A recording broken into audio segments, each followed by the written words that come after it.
समुद्राच्या लाटा रक्ताळलेल्या ओमानच्या तटावरती भारतीय जहाजावरती आज हल्ला झाला आणि तसा भारताने इराणला टणकावून एक इशाराही दिला.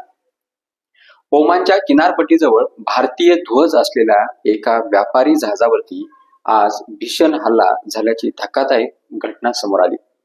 या हल्ल्यामुळे आखाती देशामधील तणाव आता सर्वोच्च पातळीवरती पोहोचला हे नमूद होते. तसं आपण पाहतोय गेल्या 2 महिन्यापासून भारताने या झालेल्या कृतीवरती तीव्र शब्दात निषेध व्यक्त केला.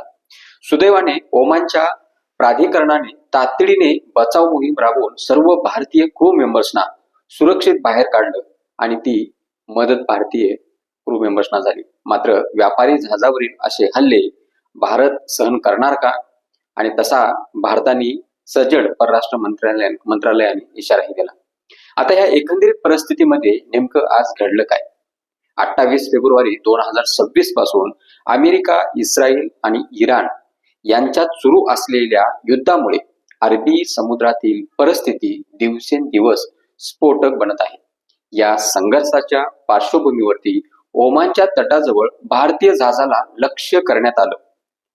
परराष्ट्र मंत्रालयाने प्रसिद्ध केलेल्या निवेदनात एक गोष्ट सांगितली होती की व्यापारी जहाजे आणि निष्पाप खलाशांना वारंवार लक्ष्य केलं जाणं किंवा लक्ष्य करणं हे पूर्णपणे अस्वीकार्य असणार आहे. आम्ही या कोणत्याही अशा प्रकारच्या हल्ल्याचा तीव्र निषेध करतो. एवढं बोलून चालेल का? तर अजिबात चालणार नाही. भारताने यावरती ठोस पावलं उचलणं गरजेचं आहे. आता भारतीय नौदल हाय अलर्ट वरती आहे. जगातील 95% व्यापार किंवा जो व्यापार आहे या समुद्र मार्गाने केला जातो आणि अशा हल्ल्यामुळे केवळ भारताचीच नाही तर जागतिक अर्थव्यवस्था धोक्यात येऊ शकते. या घटनेनंतर भारतीय नौदल आणि तटरक्षक दलाने या क्षेत्रात आपली गस्त किंवा देखरेख अधिक वाढवलेली आहे. सर्व भारतीय जहाजांना विशेष सुरक्षा प्रोटोकॉल पाळण्याच्याही भारताकडनं परराष्ट्र मंत्रालयाकडनं सूचना दिल्या असल्याची माहिती समोर येते.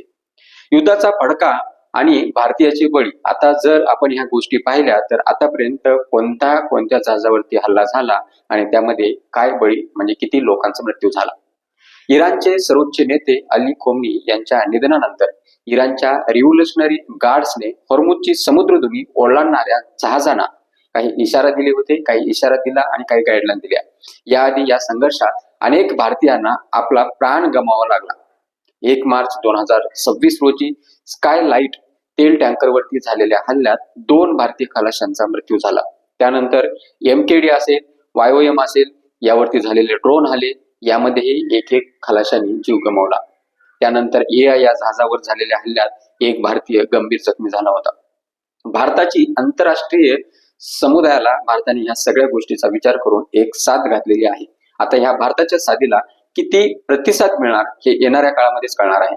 भारताने आंतरराष्ट्रीय समुदायाकडे समुद्र व्यापार मार्गाच्या सुरक्षेसाठी एकत्र येण्याचं सर्वांना आवाहन केलेलं आहे.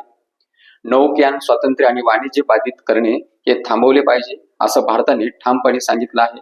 ओमान सरकारने केलेल्या तत्पर मदतीबद्दल भारताने त्यांचे आभार मानलेले आहेत आणि कृतज्ञता पण मानलेली आहे. पण येणाऱ्या काळामध्ये हाच संघर्ष चालूच राहिला आणि भारताच्या जहाजावरती जर हल्ले होत राहिले तर भारतालाही याची चांगल्या प्रकारे झळ पोहोचणार आहे. हे येणाऱ्या काळामध्ये आपल्याला दिसेलच आणि आता दिसतंय. जसं पंतप्रधान नरेंद्र मोदी यांनी आवाहन केलेलं आहे इंधन बचवण्याचं, तर ह्याची सुरुवात कुठेतरी झाली.